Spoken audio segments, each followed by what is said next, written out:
Hello, Perfect Game softball officials, and welcome to another video in our training development series. Today we are going to cover interference. The book defines interference as such: interference that denies or inhibits a defensive player a reasonable opportunity to make a play, whether it be fielding or throwing, anywhere on the field of play. Interference may be intentional, unintentional, physical, or verbal. Interference can be caused by offensive players, batter, runner, or on-deck batter, but may also be caused by coaches, game officials, non-game personnel, as well as spectators. The first play we're going to look at is an example of interference by a batter-runner. The batter-runner will make their way to first base, and in doing so interferes with the fielder's opportunity to catch a fly ball. Let's watch the play.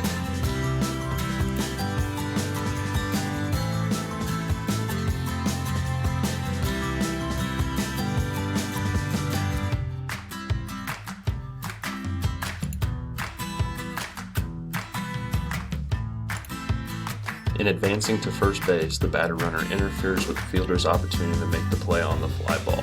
This should be an immediate dead ball. The umpire should extend both hands over their head and verbalize dead ball and call the batter-runner out. There's a second element to this play. In addition to the interference, the batter-runner commits an act of malicious contact by forcibly initiating contact with the fielder and extending her arms. This player should be ejected. This is a non-softball play that has no place in our game.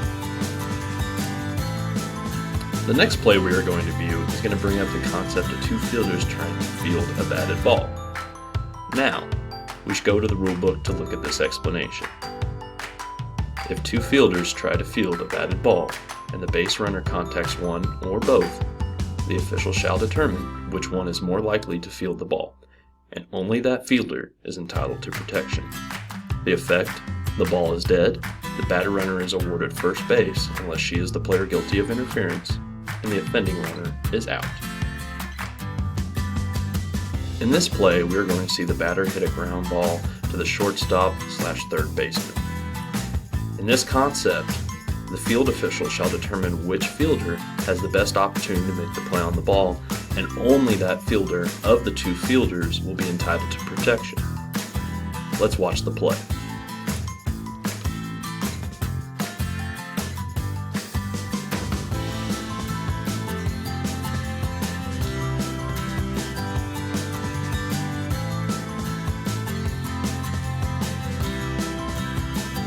Now, in this play, if the field official had determined that the third baseman had the best opportunity to make the play, and therefore entitled her to protection, we should have a dead ball.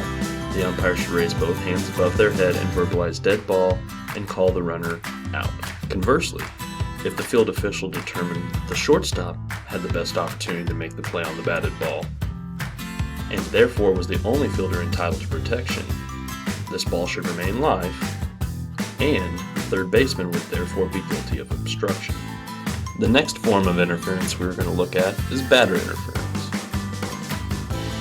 Perfect Game Softball Official Rulebook, Section 2 of batter interference states the batter shall not hinder the catcher or any other fielder from catching or throwing the ball by moving out of the batter's box or intentionally moving to hinder a player while standing within the batter's box.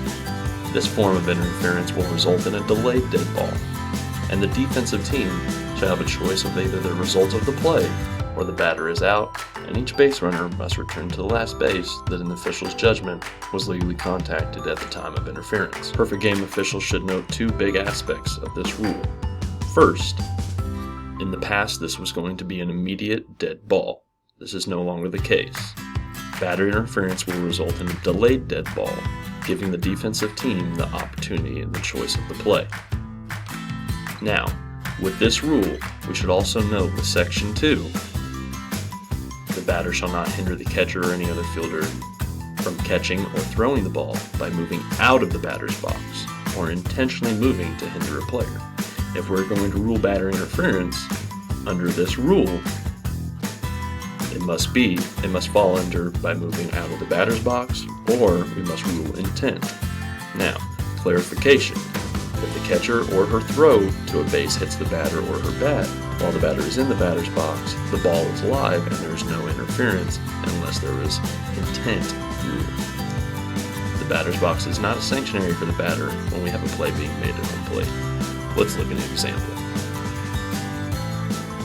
In this video example, we're going to see the plate official rule batter interference due to the batter moving out of the box and therefore hindering the catcher's ability to throw to third base. Let's watch the video.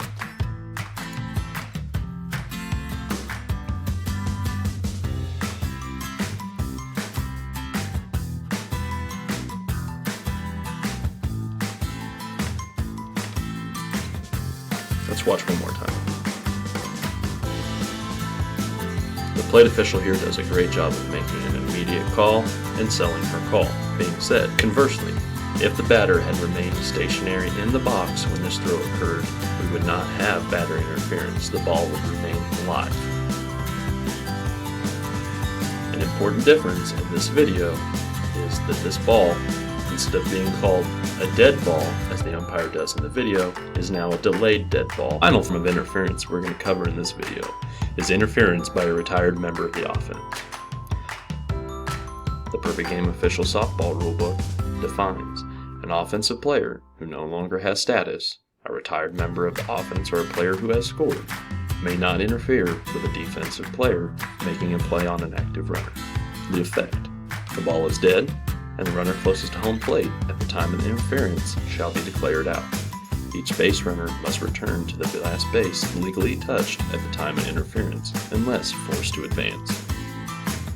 In this video example, we're going to see a great example of interference by a retired batter. Let's watch.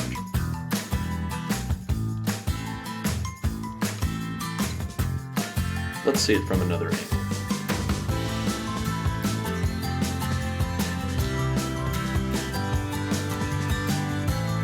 In this video, you can clearly see that after the batter's caught foul ball, the catcher throws down to make a play on the runner at first base, and her throw is interfered with by the retired batter. At this point, the plate official should declare a dead ball and declare the runner closest to home out.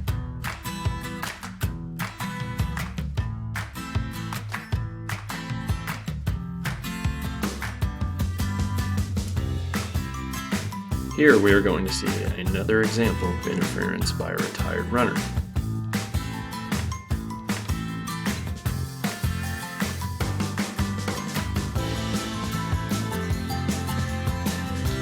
Let's watch it again and break it down.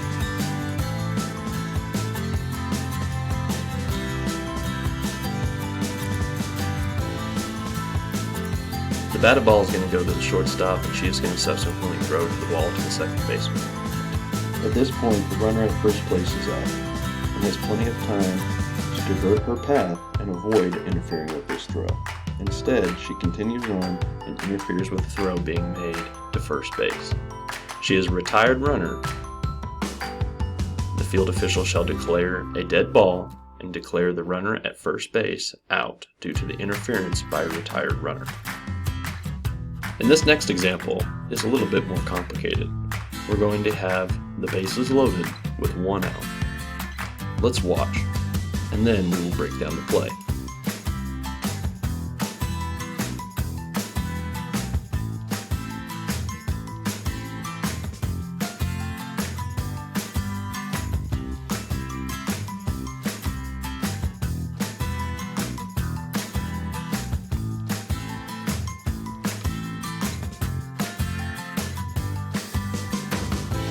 As we break this play down, the bases are loaded with one out. Therefore, the infield fly rule is in effect. As the play progresses, we will see the batter hit a pop fly ball to the infield, and the plate official correctly declare and rule the infield fly. The batter is out. Subsequently, the field official at first base will declare a dead ball and declare interference by the retired batter runner advancing to first base, interfering with the opportunity to catch the fly ball with the first baseman.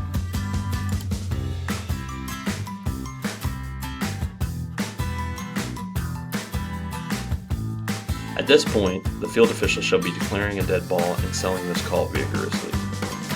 Therefore, there should be no advancement from the runner at third base and no subsequent play.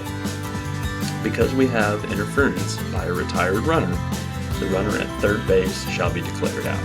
This shall result in 2 outs, first due to the infield fly being declared from the batter, then the interference causing the runner closest to home, also the runner at third base, being declared out. This concludes our video regarding interference. I know we've just scratched the surface, but hopefully these examples, as well as the clarification of the rules, had added to the development of your game and the understanding of interference.